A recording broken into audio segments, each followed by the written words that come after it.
All right, Miss Patty, so here's your cards.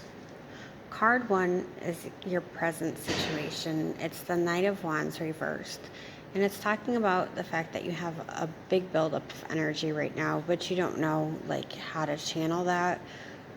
Kind of feeling restless, feeling like you're destined for something, but you can't quite figure out what or how. Or so you've been a little impulsive and rushing from one thing to another, and not quite figuring out the details. And you want things to go as you're hoping them to go, and you want them to go right away, but you're not allowing time for yourself to really think about what's best for you. So you're frustrated, and there's a lot of factors beyond your control.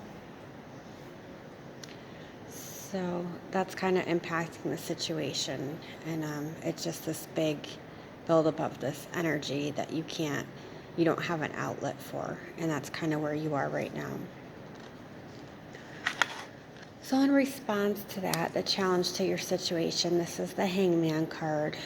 And it's talking about sometimes you have to put everything on hold before you can take the next step, or the universe won't be on your behalf with things. Things won't line up right. They won't work right if you try to force them. You kind of have to release some of these old patterns, these old behavior patterns, because they're not really serving you. The kind of pushing, trying to open up doors that are locked type of behavior.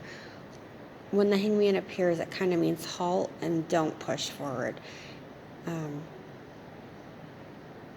You have to stop trying to drive yourself where you want to go if the roads aren't clear, if that makes sense. So for now, you kind of have to surrender to a pause and kind of wait, and that's the challenge that you're having.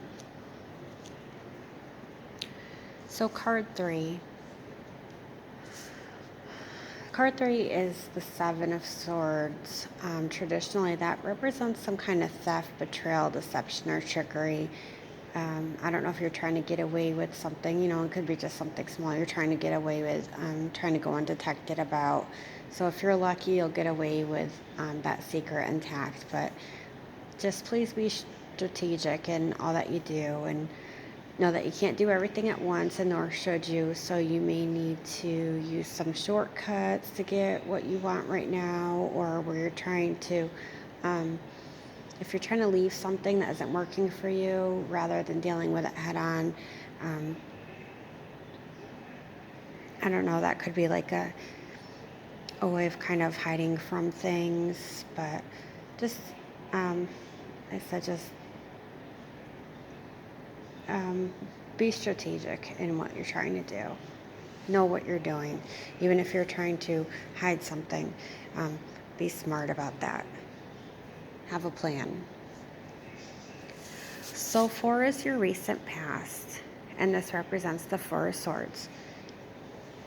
And what the 4 of Swords talks about is that just recently you were probably taking some time to kind of rest and recharge and build up some mental strength. There's not a lot to say with this card. It just really is a resting type of card.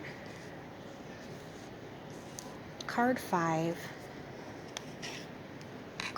kind of talks about fears. It's talking about you possibly having a fear of change, or a fear of things ending for you, that you're still carrying. See how he's carrying wounds from the past, but you've buried them so deeply down that you don't really acknowledge or see that they're still there. And so you would have a major fear with bringing that back up if you were to try to deal with those things. That would be a fear of having past issues come back up for you. In the near future, this is the Queen of Pentacles reversed. And so it's talking about you having some financial independence, that's close for you right now. You're going to be coming into a period where you could start to sustain your own lifestyle again. You're still going to need to balance work and personal priorities. You may also need to make new agreements with your boss, so you don't feel overly committed in any one area, because there's some sense of overwhelm with that. But it does show some financial good stuff coming up for you in the near future.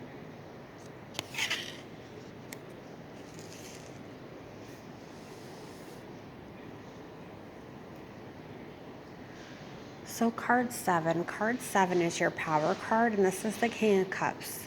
So it's saying, your power is that you've learned to gain control over a lot of your emotions. You can kind of accept them when they come up without letting them get the better of you, and where you've learned to steer clear of a lot of dramas that other people can bring to the table.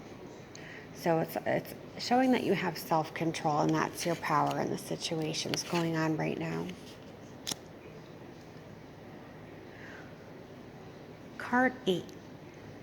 Card 8 is the Four of Wands reversed, and what that's talking about is people in your life. And so it looks like you might be wrestling with who you can and cannot depend on in your own life. You might have someone who's close to you in life who's been stable normally, but right now they're like in some kind of upheaval in their own life. This could be a friendship, relationship, family member, but that's out of balance right now. So this is kind of your hope card. Number 8 would be like your hopes. And it's talking about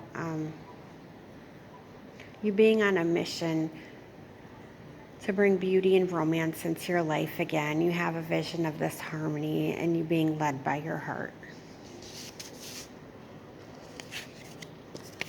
So what happened with you is that you ended up getting 4 possible outcome cards. And I consider this more of like angel messages coming through in your possible outcome. But it is these 2 cards together are talking about the universe trying to send you a message and invite you into something bigger, but you're kind of not seeing it, or you're not willing to hear it right now. And what they're saying is you need to work on some self-acceptance, self-love, and self-forgiveness. Your inner critic has been a little too loud lately. You're having some dark thoughts, disturbing feelings. And those things will continue to weigh you down into the future until you reach out to other people for some help with some of these feelings. You don't need to do this alone. You can call on those you're close to, a counselor, or just, close family to help you work through some of this past stuff that keeps coming up. Others will help you get to the light of the tunnel, and I really feel like that's angel message for you in this reading tonight.